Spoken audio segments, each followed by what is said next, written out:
Hello, I'm Roger Baker, Executive Director of the Stratfor Center for Applied Geopolitics at RANE. This podcast is brought to you by RANE Worldview, the premier digital publication for objective geopolitical intelligence and analysis. Find out how RANE can help you stay ahead of global events at ranenetwork.com.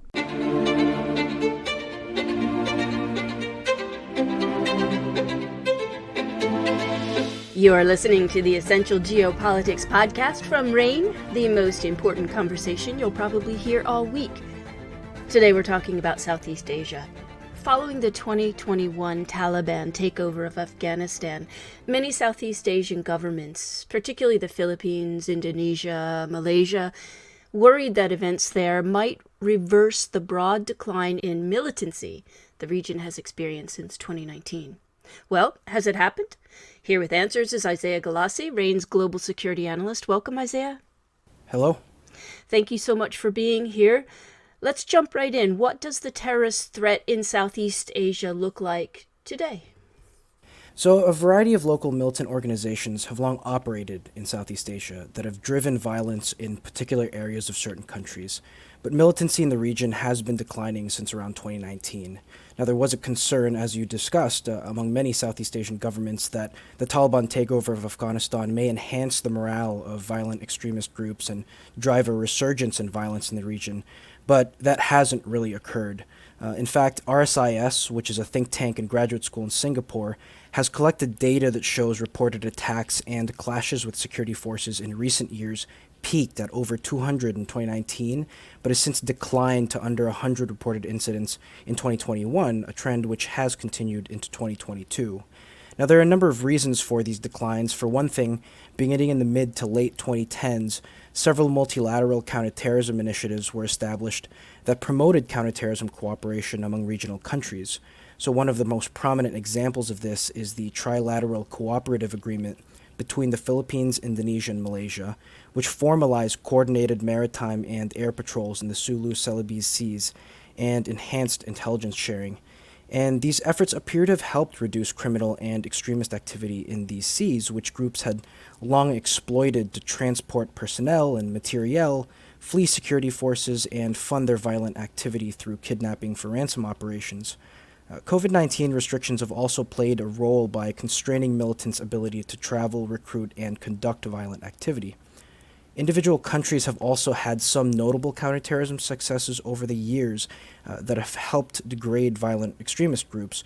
So, for example, in the Philippines, the largest Moro militant group, the Moro Islamic Liberation Front, is in the process of disarming and demobilizing as part of a peace agreement with the Philippine government, which has helped improve security and stability in the south. Also, many of the country's Islamist extremist groups, particularly the Abu Sayyaf group and the Maute group, have suffered heavy losses through years of sustained counterterrorism pressure. Another example is Indonesia, where security forces have also affected heavy losses on the country's militants, especially after the government strengthened its anti-terrorism law in 2018. This helped drive a significant increase in the arrests of suspected militants and helped degrade the country's militant groups. But I assume, Isaiah, that there are challenges that remain. Can you name some of those? Yeah, so despite these notable successes and declines in militant activity, violence does persist in certain areas in the region. So, for example, Philippine troops continue to clash with Abu Sayyaf factions on the islands of Jolo and Basilan, with remnants of the Maute group in Lanao del Sur province, and with the Bangsamoro Islamic freedom fighters in Bangsamoro. In Indonesia, East Indonesia Mujahideen has sporadically clashed with security forces on the island of Sulawesi, and though Jama'ah Ansar Dawlah's capabilities to conduct major coordinated attacks has weakened, the group's fragmentation into smaller cells will continue to tax security forces' limited resources and sustain the potential for occasional attacks. Jama'ah Islamiyah has weakened to the point where it likely doesn't pose a near-term violent threat, but it has attempted to influence government policies in the country by infiltrating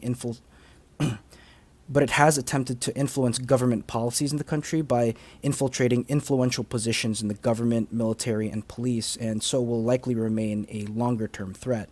And in Malaysia, besides the persistent threat from radicalized lone actors, one of the biggest challenges is countering regional criminal and violent extremist groups who continue to use certain parts of the country as a transit point and relative safe haven. Abu Sayyaf, in particular, often flees to the eastern state of Sabah to escape Philippine security forces, and Malaysian forces there recently dismantled a previously undiscovered encampment apparently used by that group for years. So authorities will need to continue operations there to counter militant activity. So having said that, Isaiah, can you give me some details about what controlling it would look like going forward? So the withdrawal of COVID-19 restrictions has prompted concern about the potential for a resurgence in violence in Southeast Asia, and this is certainly possible. But it is important to note that regional governments have continued counterterrorism operations throughout the pandemic, which has only further degraded militant groups that were already facing losses prior to COVID-19. This means that even as these constraints abate, it would likely take some time for regional groups to rebuild and return to prior levels of operational activity if they even can. Regional governments have also recently pledged to expand and increase their coordination of counterterrorism activities in the region, which would present a further constraint. But regardless, militancy in certain areas will likely continue, driven by the most active and resilient regional militants. It also remains necessary for kinetic and law enforcement operations targeting militants to be supplemented with countering violent extremism and de-radicalization programs, as well as other policies and soft power tools that can help counter some of the underlying drivers of regional militancy as well. Isaia Galace is a global security analyst with RANE. Thank you so much for that analysis. Thank you. RANE offers improved situational awareness on emerging risks and threats like those we discussed today so that you can proactively manage and mitigate potential issues. Learn about RANE's risk management at ranenetwork.com. That's RANE network.com. And I'm Emily Donahue. Thanks for listening.